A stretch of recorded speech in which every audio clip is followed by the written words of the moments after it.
If you felt maybe a bit overwhelmed by the sheer speed of AI developments lately, well, you're definitely not alone. Oh, absolutely. It's relentless. It really is. It feels like a constant flood of information.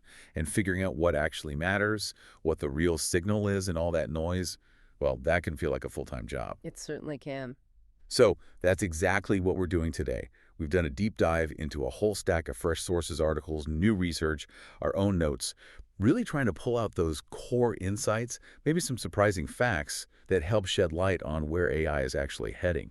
And it's just incredible, isn't it? The breadth of innovation happening across, well, pretty much every sector, from these huge shifts among the big tech players down to really specific transformative applications in fields like healthcare, entertainment. Yeah. Understanding that whole picture, it takes more than just keeping up with headlines. It really requires some critical thinking about what it all means.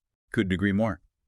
So our goal for you, the listener, is that when you walk away from this deep dive, you'll have a much clearer, more comprehensive sense of AI's current path, what it means for key industries, and how it's starting to subtly and not so subtly reshape our daily lives.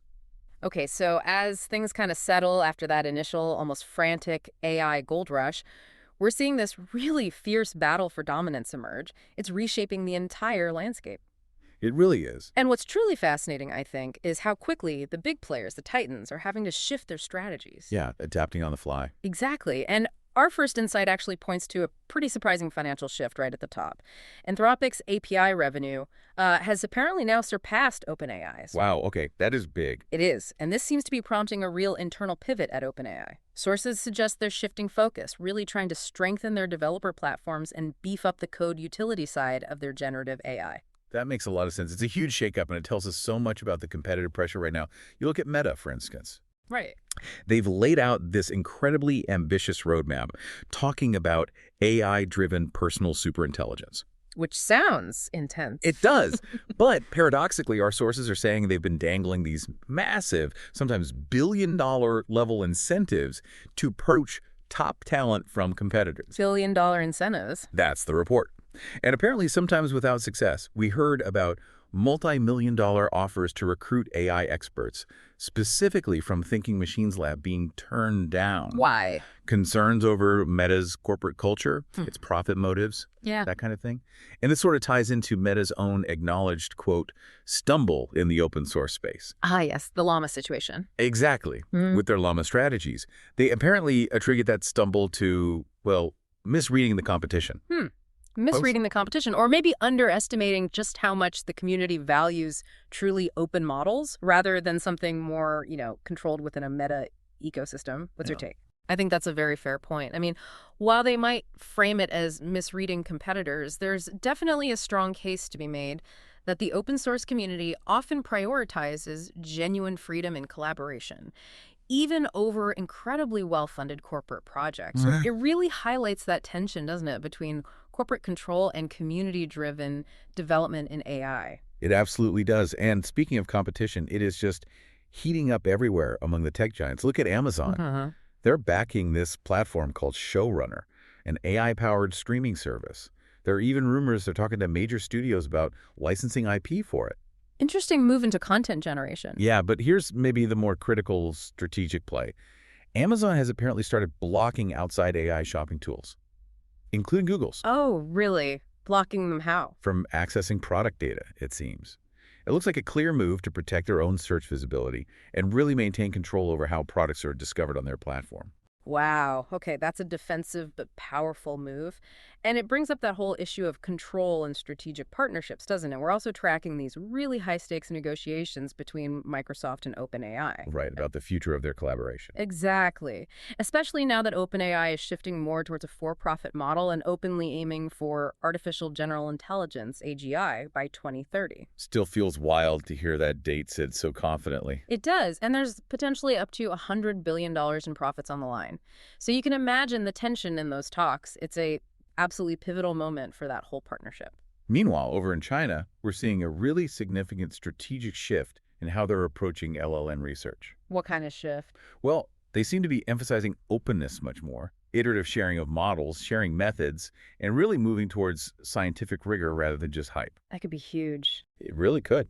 potentially setting a new global standard, actually. Yeah. And alongside that, Chinese tech giants and startups, with Tencent seemingly leading the charge, are just accelerating AI adoption like crazy, boosting efficiency and profitability across loads of industries. This just underscores how global this race really is. I mean, look at iFlyTech, the Chinese firm. Their Spark Model X1 now supports over 130 languages. 130. Wow. Yeah, and apparently it's outperforming GPT 4.1 in some key benchmarks. Then you see these strategic alliances forming. Bell Canada and Cohere just forged Canada's biggest AI partnership, focused on sovereign AI solutions. Important for national interest. Definitely. And NTT Data is partnering with Mistral AI to deliver enterprise AI globally, even targeting Fortune 100 firms. And then back in the consumer tech world, Samsung's next phone, the Galaxy S26, isn't just picking one AI assistant. No, they're planning to use a mix of them, including Google's Gemini, hedging their bets perhaps, or offering more choice. Interesting strategy. So we've talked about this high stakes, almost like a chess match, playing out among the giants. But how does all this intense competition actually translate into capabilities you can use? What are the new models, the accessible tools making advanced AI available now? Well, NVIDIA just dropped the Llama 3.3 Nemotron Super 49B 1.5. Yetchy name. Yeah. But it apparently offers pretty substantial performance improvements for developers, and Alibaba's debuted their Quinn 330B A3B models with some competitive upgrades, too. Okay, so new models hitting the market. Exactly. And a key insight here, I think, is that this AI race isn't just about who has the single most powerful model anymore. It's about the speed of iteration, how quickly developers adopt things. Right, the ecosystem. Precisely. This relentless release cycle means we're shifting from maybe a few dominant models to this highly fragmented, really competitive ecosystem. Staying current is becoming a full-time job for developers. I can imagine. And look at DeepSeek's NSA model, for instance. They teased a 1 million token context length. 1 million, what does that practically mean? It's basically the AI's working memory, its ability to hold and process a massive amount of information simultaneously. Think of it like reading an entire novel or a complex legal document and still being able to recall specific details from the beginning. Okay, that's a game changer for complex tasks. Huge. It dramatically expands what these models can realistically do. We're also seeing big improvements in the techniques used to train them, like reinforcement learning from human feedback RLHF. That's driving more sort of human-like intuition. Making them less robotic. In a way, yeah. And there are critical discussions happening now about getting LLMs to actually predict future trends, not just regurgitate past data. That marks this new frontier people are calling context engineering, which goes beyond just prompt engineering. Okay, unpack that difference for us. Yeah. Prompt engineering versus context engineering. Sure. So think of prompt engineering as crafting the perfect question to ask the AI. Context engineering is more like building the entire stage, the whole scenario. Yeah. You're giving the AI this rich background, the necessary understanding, so it doesn't just answer your question, but can actually anticipate, reason, maybe even challenge your premise based on the context you've built. Got it. Much deeper interaction. And speaking of new frontiers, GPT-5 rumors are swirling, aren't they? They are highly anticipated leaks. Apparently, it's internal testing now. What are the leaks saying? Advanced reasoning capabilities, these new auto modes, potential launch maybe as soon as August. Some leaks even refer to a specific version codenamed LoFTR. LoFTR, seriously? Apparently. And this GPT-5 LoFTR is supposedly setting new benchmarks, especially for coding power. Yeah. Even outperforming strong rivals like Claude 4. Okay. And OpenAI CEO Sam Altman. He's voiced both, huge excitement, but also a real worry about these powerful new features, that tension again. It's one thing to have these incredibly powerful models, right? Right. But how do we actually get them into more people's hands, make them usable? Exactly. And that's where the user-friendly tools become so important. We're seeing great progress there. Ollama, for example, just released a new cross-platform app. What's special about it? Drag and drop support Well, makes experimenting with different AI models locally on your own machine much easier. nice. Less coding required. Precisely. And Hugging Face has Trackio. It's a lightweight, open-source tool for tracking machine learning experiments. It's free. It works locally first. It just simplifies that whole workflow management for developers and researchers. It feels like bringing a supercomputer down to your desktop, but with a user manual you can actually follow. That's a great way to put it. So yeah, we've got these powerful new models, but honestly, what I find most exciting are the tools making them accessible. And we're seeing this explosion in creative and specialized tools too. Like what? Well, DeepAgents, for example. It lets you rapidly build and customize these LLM-powered agents AI systems that can perform tasks with built-in planning capabilities, even managing subagents. Okay, so building sophisticated AI workers. Kind of. Yeah. And LexiconTrail merges smaller language models, SLMs, with advanced semantic search. The goal is lightning fast, production-ready agentic workflows. Faster and more efficient agents. Right. And then look at Adobe. They've just rolled out some seriously powerful generative AI tools right inside Photoshop. Oh, yeah. Like what? A smart remove brush that just zaps things out of images, really clever object blending, image upscaling, even removing distractions, basically making complex photo editing almost effortless. That's huge for creatives. Totally. And we've also seen Microsoft Power Apps and this thing called KLN AI showcasing really potent generative tools. One for building apps super fast, the other for creating video content. This really hammers home how these tools are streamlining workflows everywhere, doesn't it? You mentioned Cursor and Bolt, too. They're aiming to bridge that gap between design and engineering, allowing a smoother transformation from, say, a user interface design mock-up directly into deployable product code. Cutting out steps, saving time. Exactly. There's also an API to MCP converter tool that's apparently got better authentication now, improving the developer experience. Gradio's making interface building easier with a customizable bottom bar. SciSpace Agent is offering an AI assistant specifically for scientific research. Helping researchers wade through papers. Presumably, yeah. And Perplexity's Discover feed is trying to surface important content more effectively for users, cutting through the information overload. It really is all about removing friction and speeding up the process of creation and discovery. Okay, let's pivot a bit and talk about the actual impact AI is having. This tech is fundamentally changing how you, the listener, interact with digital tools every day. No question about it. A new study just came out showing 75% of Americans are now using AI tools in some capacity. 3/4, that's rapid adoption. It is. And get this. ChatGPT has actually surpassed Google as the top platform people use for finding products. Wow. Surpass Google for product discovery. That's a seismic shift. Isn't it? And generative AI apps just exploded in early 2025. They hit 1.7 billion downloads, generated over $1.8 billion in revenue. Huge numbers. What's driving that? Seems to be fueled significantly by a surge in Asia Yeah. and also just strong demand for content creation tools, video, images, text. And zooming out from individual use, this obviously has massive implications for the job market. Right. There's a new Microsoft study that's quite revealing. It highlights around 40 specific jobs, things like writing, customer support roles, as being highly vulnerable to AI automation. Which jobs are safer? Roles needing physical presence, direct human interaction, like healthcare, construction, things like that, they remain safer, at least for now. So what's the advice for people in those potentially vulnerable roles? Well, experts are really emphasizing the need to develop skills that AI can't easily replicate. Things like creativity, complex problem solving, ethical decision making, emotional intelligence, that's seen as key for future resilience. Makes sense. The takeaway for you listening is probably that AI isn't just a tool anymore.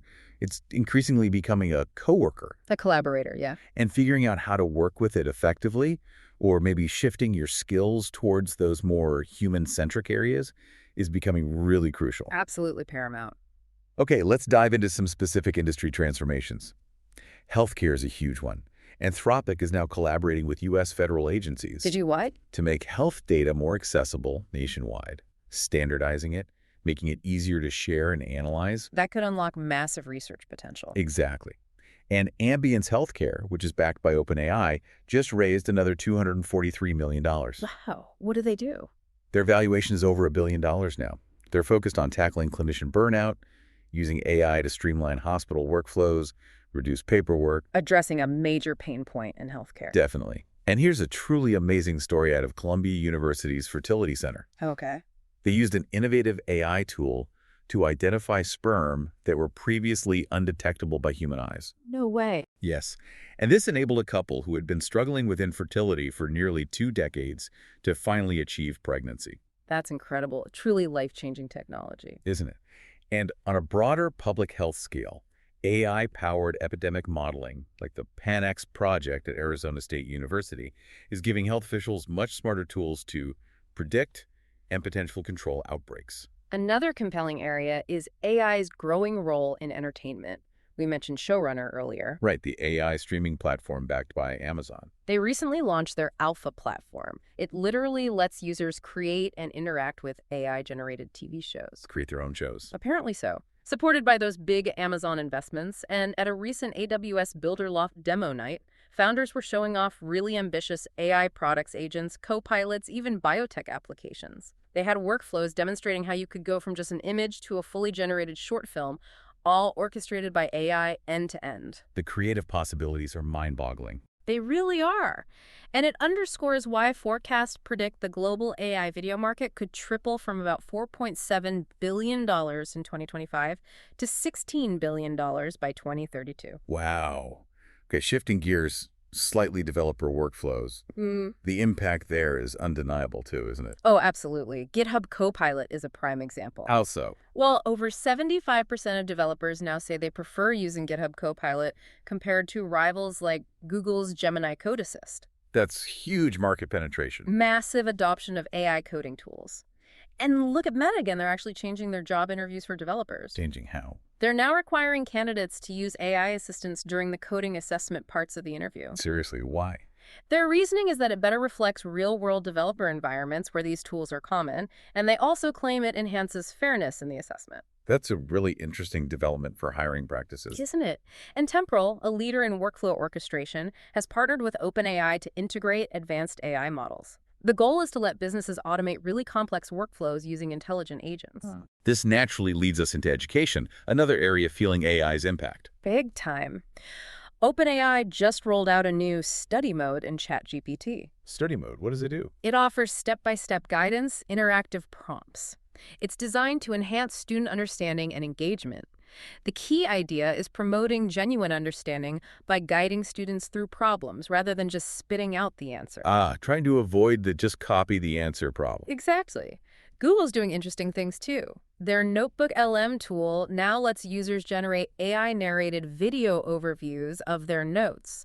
And Google Search's AI mode keeps adding features, querying PDFs and images, getting interactive live video answers, even a Canvas planning tool. So lots of potentially helpful tools. But is it actually improving learning? That's the million-dollar question. There was a major study recently that found something really interesting. Students using ChatGPT tended to excel in practice exercises. Okay, that sounds good. But they actually performed worse in exams compared to students who didn't use it as much. The suggestion is that while AI can boost short-term results, like getting homework done quickly, it might actually undermine genuine, deep understanding if it's not used carefully, with teacher guidance and within a structured learning approach. So it's a powerful tool, but like any tool, it needs to be wielded correctly, especially in education. Precisely. It's not a magic bullet for learning. And one more area, quickly, customer service. Virgin Media O2 in the UK unveiled something called Lumi AI. Along with other tools, it analyzes customer interactions in real time. And they claim it's cut customer complaints by over 50%. 50%. That's a massive win, both for the company's efficiency and presumably for customer satisfaction. Huge. Okay, but with all this amazing progress, we absolutely have to talk about the pressing concerns, the critical debates around AI. Yes, the risks and ethics are crucial. We've heard stark warnings from figures like Geoffrey Hinton, a pioneer in the field, about imminent risks from autonomous AI systems. He's been very vocal. And even Sam Altman at OpenAI, despite his excitement about GPT-5, has publicly expressed worry. He keeps stressing this need to balance the pace of innovation with serious ethical considerations. Attention again. Yeah. And he also gave a pretty blunt warning recently.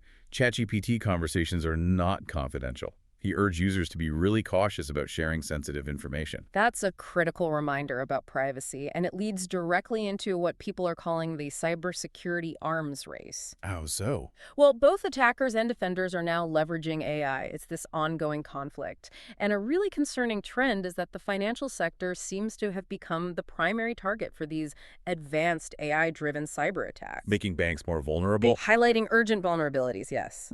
And alarmingly, researchers found that OpenAI's ChatGPT agent could successfully pass those I am not a robot CAP-THA tests. Wait, it can beat the CAP-THAs? Apparently so, which, as you can imagine, set off alarm bells among cybersecurity experts about the future reliability of any system trying to verify if a user is human. Yeah, that undermines a basic security measure. Totally. And researchers also found a serious vulnerability in Google's Gemini command line interface tool, literally just 48 hours after it launched. It allowed unfiltered command execution. Yikes. Did Google fix it? Yes, Google patched it very quickly, thankfully. But it just shows how fast vulnerabilities can emerge and be exploited. These aren't just theoretical risks, they're happening now. And this obviously feeds into user trust and privacy concerns, doesn't it? Absolutely. Stack Overflow, the developer community site, did a survey recently. It showed that while more developers are adopting AI tools, Which we talked about earlier. right, but nearly half of them still distrust the output generated by AI. They strongly prefer having human oversight. So adoption, yes, but with significant reservations. Exactly. And you see official bodies stepping in, too. Italian authorities just launched an EU probe into Meta's AI tool on WhatsApp. Why? Potential violations of European privacy laws, the GDPR. And maybe even more concerning, OpenAI itself is now investigating the potential psychological effects of using ChatGPT. Psychological effects, like what?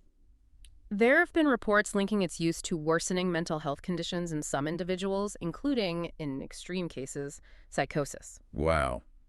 That's deeply worrying. It really is.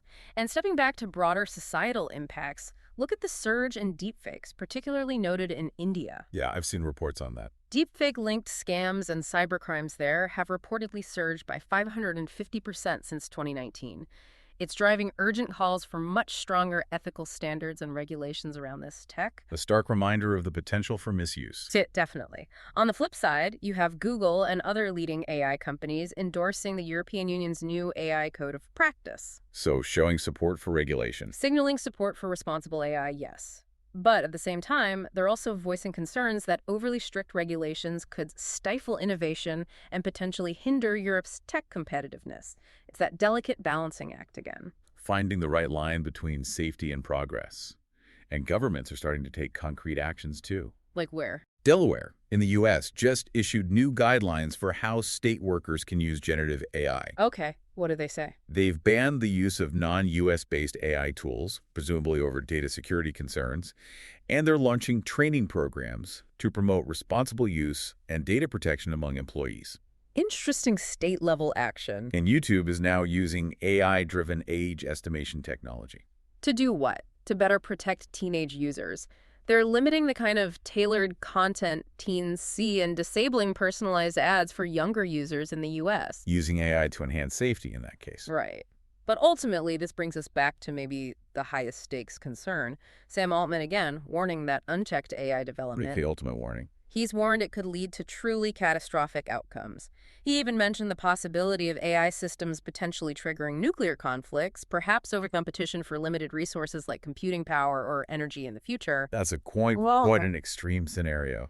It is. But his point is, urging leaders globally to prioritize safety and ethical considerations above all else as this technology evolves so rapidly. It's a very sobering thought amidst all the excitement about progress. It really is. So we've covered just an immense scope today, haven't we? From these huge global power shifts in the AI landscape, incredible technological breakthroughs. Yeah, down to very personal applications in things like healthcare, fertility. Exactly. And then confronting these really urgent ethical questions that frankly demand our attention right now. And remember, knowledge like this is most valuable when it's not just consumed, but really understood and potentially applied. So we absolutely encourage you, the listener, to keep exploring these topics, keep thinking critically. Absolutely. So let's leave you with a final thought to mull over. Considering everything we've discussed, the speed of advancement, how deeply AI is integrating into our daily lives, think about its growing role in tasks like finding products, even being used in job interviews for coding. How might the very definition of human expertise evolve in just the next few years? And maybe more importantly, what skills do you think will become truly paramount for success in this increasingly AI-augmented world?